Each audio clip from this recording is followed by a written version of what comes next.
Hey everyone, in this quick step-by-step tutorial, I will show you that how you can create a Shopify store with a 14-day free trial. So first of all, go to Shopify sign up, and then click on the first link over here. And then you can see that there is a button start free trial. Just click on this.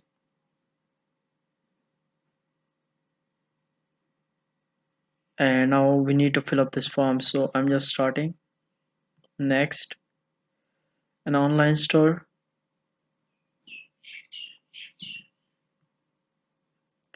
Do you have an online audience or following? So no.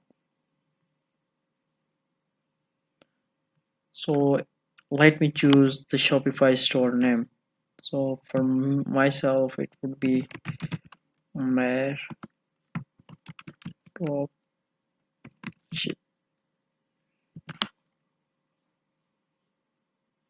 Okay, so this name is available.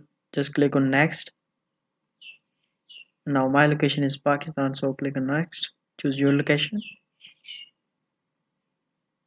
Now we need to enter our email, or you can sign up using the Google account. So let's just go with the Google account.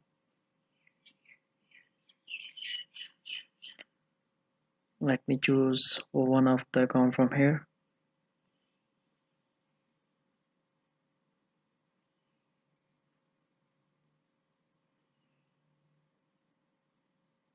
So now as you can see that the account has been set up. So if you want to know exactly how to set up and customize your Shopify store, so you can check out my playlist in the description box, where I have shown step-by-step tutorials of how to customize your store, the basic settings for Shopify store, how to fulfill the orders and all those. So I hope you like the video. Don't forget to subscribe, and I will see you in the next video.